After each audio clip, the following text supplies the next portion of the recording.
இந்த நாட்டில் பலருக்கும் காதலிக்க தெரிகிறது, சிலருக்குத்தான் நிறைவேற்றிக் கொள்ள முடிகிறது. இங்கே எத்தனையோ காதல்கள் விதைக்கப்பட்ட மறுநாளே புதைக்கப்பட்டு விடுகின்றன. பல காதல் பூக்கள் கல்லறையில் விழுவதற்காகவே பூக்கின்றன. சில காதல் கனிகள் கனிகிற அவசரத்தில் வெம்பி விடுகின்றன. அதற்கு காதலர்கள் மட்டும் காரணமல்ல. மண், வெப்பம், ஈரம், காற்று, இந்த 4 காரணங்களில் ஒரு காரணம் குறைந்தாலும் விதை முளைக்காது என்பது மாதிரி ஜாதி, பொருளாதாரம், மதம், மரபு என்ற 4இல் ஏதாவது ஒரு காரணத்தால் கூட காதல் கர்ப்பத்திலேயே கரைந்து விடுகிறது. இந்த கவிதையில் வரும் காதலி காதலை ஏற்றுக்கொண்டவள், கடைசியில் காதலனை ஏற்றுக்கொள்ள முடியாதவள். பருவம் எனக்கு காதல் என்னும் சிறகு கொடுத்தது, ஆனால் யதார்த்த வாழ்க்கை என் சிறகுகளை கத்தரிக்கிறது. கால்களில் லாடங்களோடு உன்னோடு என்னால் ஓடி வர முடியாது காதலா என்று கண்ணீர் வாசகம் பேசுகிறாள். இப்படித்தான் இந்தியாவில் பல காதலர்களுக்கு உன்னை காதலிக்கிறேன் என்பது தமிழ்த்தாய் வாழ்த்தாக இருக்கிறது, என்னை மறந்துவிடு என்பது தேசிய கீதமாக ஒலிக்கிறது. யதார்த்தமும் அழுத்தமும் படிமங்களும் குறியீடுகளும் கொண்ட கவியரசு வைரமுத்துவின் இந்த கவிதையில் லட்சக்கணக்கான இளைய இதயங்களின் துடிப்பு ரகசியமாக கேட்கிறது. இறக்க முடியாத சிலுவை சொன்னவள் நான் தான், உங்களுக்கும் சேர்த்து நான் தான் சுவாசிக்கிறேன் என்று சொன்னவள் நான் தான். உங்களைத் தவிர என் கண்களுக்கு எதையும் பார்க்க தெரியவில்லை என்று சொன்னவள் நான் தான். உங்கள் வாழ்க்கை என்னும் கோப்பையை என் உயிர் விழிந்து ஊற்றி நிரப்புவேன் என்று சொன்னவள் நான் தான்.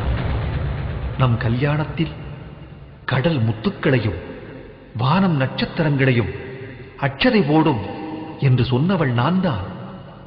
நாம் பிரிந்தால் மழை மேல் நோக்கி பெய்யும், கடல் மேல் ஒட்டகம் போகும், காற்று மறிக்கும் என்று சொன்னவள் நான் தான்.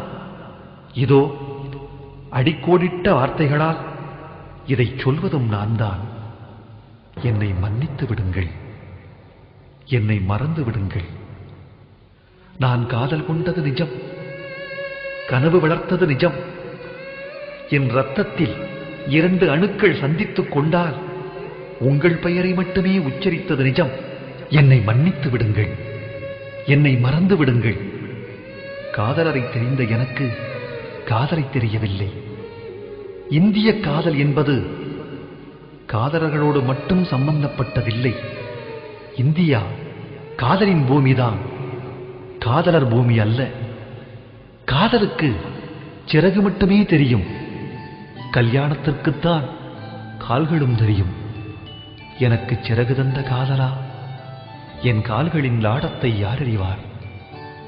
என் தாயை விட சாய்வு நாற்காலியை அதிகம் நேசிக்கும் தந்தை, சீதனம் குணர்ந்த பழைய பாய் போல் கிழிந்து போன என் தாய், தான் பூப்பெய்திய செய்தி கூட புரியாத என் தங்கை, கிழிந்த பாயில் படுத்தபடி கிளியோபாட்ராவை நினைத்து எங்கும் என் அண்ணன், கருப்பு வெள்ளை தொலைக்காட்சியில் கலர்கனவு காணும் என் தம்பி, அத்தனை பேருக்கும் மாதா மாதம் பிராணவாயு வழங்கும் ஒரே ஒரு நான். கால்களில் லாடங்களோடு எப்படி உங்களோடு ஓடி வருவேன்? என்னை மன்னித்து விடுங்கள், என்னை மறந்து விடுங்கள். ஐரோப்பாவில் கல்யாண தோல்விகள் அதிகம், இந்தியாவில் காதல் தோல்விகள் அதிகம். இந்தியா காதலின் பூமிதான், காதலர் பூமி அல்ல. போகிறேன். உங்களை மறக்க முடியாதவளை நீங்கள் மறப்பீர்கள் என்ற நம்பிக்கையோடு போகிறேன். என்னை மன்னித்து விடுங்கள், என்னை மறந்து விடுங்கள்.